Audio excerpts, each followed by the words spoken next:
Hey guys, welcome back to Critical Flick. Today are reviewing Banshees of Inisherin.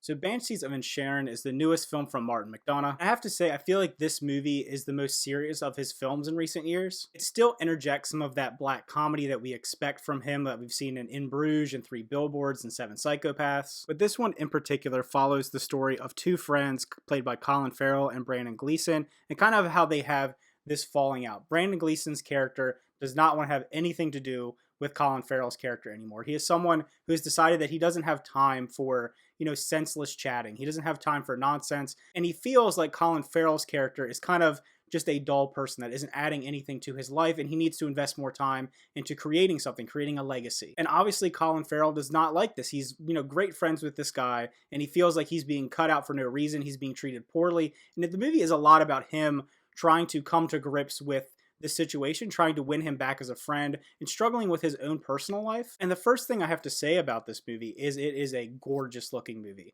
The cinematography is on point. The overall aesthetic of this film being shot in Ireland, it really captures being on this small little island off the coast of Ireland in this little, very tight-knit village. You really get to see all the different people that live in this small town. It feels very lived in. It feels like his world building is excellent as usual. And I think the cinematography as a whole really helps to build the overall melancholy of this story. It is a very, very sad film. The film, well, like I said, is comedic in a way, like a lot of his previous works. I think it is a little less comedic, and it is a little more about this sadness, this dark drama of living on this island, being alone. There's an overall thread of loneliness and how people handle that. Colin Farrell's character, Podrick, really struggles with the idea of being alone. That's why he's having such a hard time with his friend cutting him off. He was his best friend. It was his only friend. And his only real other friend on this island is his sister and his donkey. And by the end of the film, he feels truly alone. And you see that struggle, that breaking of his spirit for not being able to have that friendship, have that closeness. Because throughout the film, he even wants to bring his donkey into the house. His sister hates it, but he loves this donkey because he loves the companionship. He's someone who really struggles, like I said, with being by himself and his thoughts. And then you have Gleeson's character, Colum, who wants to be alone. He doesn't want to be around anyone. He wants to compose some masterful music so he feels like he's done something with his life. He hasn't thrown it all away. And I think they both give excellent performances, very different performances, because they almost are an odd couple in a way. Colin Farrell's character is a little more dim-witted than his friend. He is someone who is kind of a happy-go-lucky. He's constantly called a good guy, just a kind of generic, a good guy. Maybe not the smartest guy in the world or most talented, but someone who's just nice to have around and is very kind and helpful. While Brendan Gleeson's character is far more cerebral. He's someone who is trying to, like I said, paint a legacy for himself. He feels like he's someone who's a little more elevated as an individual. I think some of his more somber and collected moments are some of the best in the film. Well, I think they're both great. I think that Gleeson gives a career performance in this one.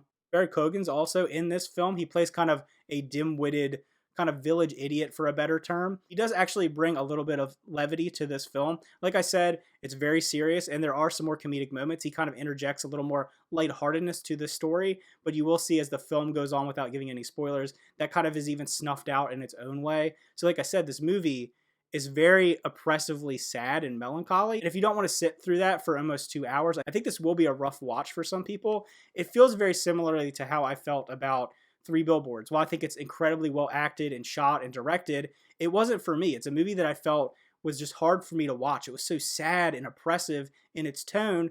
But this one in particular, I am really taken back by some of the cinematography and the overall shots of this film. I love Ireland. I've been to Ireland multiple times. I think it really captures the essence of that culture and of that time. And these actors, I think they did a great job. I think everyone all over, all the supporting acts did a great job as well. But I do think the part where this film excels is that world building. That idea of throwing you onto this secluded island with these very close-knit people. It feels like you're injected into the story. You feel for these people, even though it feels very small stakes and it isn't really important, and it's just these people living their pretty mundane lives with the background of a giant civil war in the background. You do root for them, you feel for them, you understand their struggles. And speaking of having, that background of a civil war during this time in Ireland, it does do a great foil of showing this little island, and kind of Colin Farrell represents almost this island. He's kind of very simplistic. He doesn't need a lot in life. He's very happy with a very simple way of living. And then you have Brendan Gleeson's character, who kind of reflects the bigger overarching world. They talk about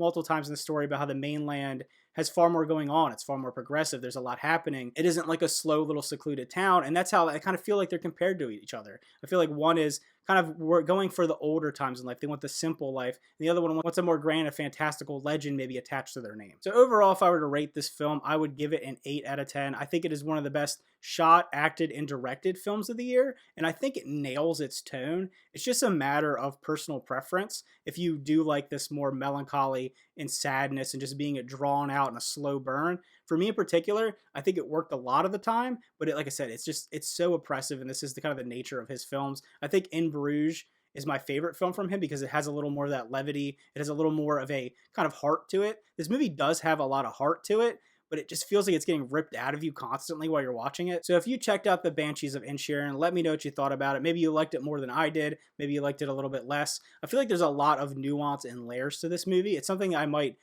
go back to after I've been watching a lot of these awards films. I might want to check this out maybe early next year and see how I feel about it, being able to sit after it for a little bit. I felt the same way about Three Billboards when I first watched it. I really actually didn't like that movie, and then the more I kind of thought about it and revisited it, it became one of my favorite movies of that year. So again, thanks for watching. Remember to like and subscribe, and see you guys next time.